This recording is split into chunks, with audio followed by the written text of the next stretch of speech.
ദേ ഈ കാണുന്ന സംഭവം എന്താ, പഞ്ഞിക്കെട്ട് പോലെ ഉണ്ടല്ലേ? അതായത് പഞ്ഞിക്കെട്ടൊന്നുമല്ല, മുട്ടക്കറിയാണ് കേട്ടോ. സാധാരണ എല്ലാവരും ഇങ്ങനെയും ട്രൈ ചെയ്തിട്ടുണ്ടായിരിക്കും. ഇത് വേറൊന്നുമല്ല, ഈ മുട്ടയൊന്നും പുഴുങ്ങി കഷ്ടപ്പെടാണ്ട് നമുക്ക് അല്ലാണ്ട് സിമ്പിളായിട്ട് ഉണ്ടാക്കാൻ പറ്റുന്നൊരു മുട്ടക്കറിയാണ്.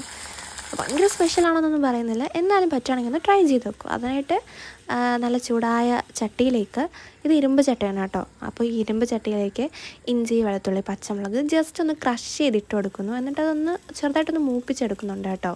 എന്നിട്ട് അതിലേക്കൊരു 4-5 സവാള ഇങ്ങനെ ഇതുപോലെ അരിഞ്ഞത് ഇട്ട് കൊടുത്ത് കുറച്ച് ഉപ്പും കൂടി ഇട്ട് കൊടുത്തിട്ട് ഒരു മിനിറ്റ് നല്ലോണം ഒന്ന് മിക്സ് ചെയ്യുന്നുണ്ട്. പിന്നെ ഞാൻ അല്ലാണ്ട് ഇത് ഭയങ്കരമായിട്ട് കാരമലൈസ്ഡ് ചെയ്യുന്നത് വരെ ഇങ്ങനെ ചിക്കി ഒന്നും നിൽക്കുന്നില്ല.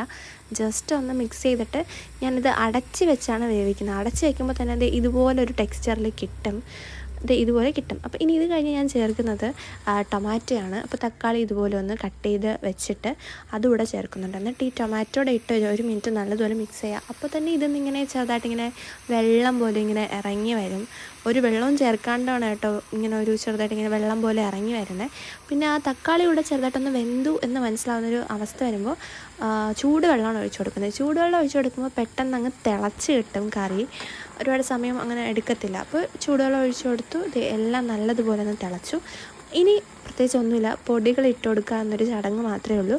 പൊടികളായിട്ട് ആദ്യം കുറച്ച് കുരുമുളക് പൊടിയാണ് ഇടുന്നത്, കാരണം ഓൾറെഡി ഞാൻ പച്ചമുളക് ഇട്ടിട്ടുണ്ട്, അതുകൊണ്ടാണ്. പിന്നെ കുറച്ച് ഗരം മസാല, പിന്നെ കുറച്ച് മഞ്ഞൾപ്പൊടി, പിന്നെ കണ്ടില്ലതേ ഒരു കുഞ്ഞ് സ്പൂണിലാണ് കുറച്ച് മുളക് പൊടി ഇട്ട് കൊടുത്തിട്ടുണ്ട്.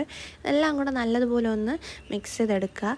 പിന്നെ ഇതിലേക്ക് ഇലയാണല്ലോ, ഫ്ലേവർ വേണമല്ലോ, അപ്പോൾ ഇതിനായിട്ട് മല്ലിയില കൂടെ ഉണ്ടെങ്കിൽ ഇടുക. എൻ്റെ കയ്യിൽ മല്ലിയില അൺഫോർച്ചുനേറ്റ്ലി ഇല്ലാതായിപ്പോയി, അതുകൊണ്ട് ഞാൻ കറിവേപ്പിലയും പുതിന ഇലയാണ് ഇട്ട് കൊടുക്കുന്നത്. ഈ ഇലകളൊക്കെ ഇട്ട് കൊടുത്ത് ഇതുപോലെ ഒന്ന് മിക്സ് ചെയ്ത് കൊടുക്കുക. പിന്നെ ഇതിൽ ചെയ്യേണ്ട സംഭവം, ഈ നമ്മളെ കയ്യിലിരിക്കുന്ന ആ ഒരു തവി വെച്ച് തന്നെ ചെറുതായിട്ട് ഇങ്ങനെ ഒരു കുഴി പോലെ ഒന്ന് കുഴിച്ച് കൊടുക്കുക.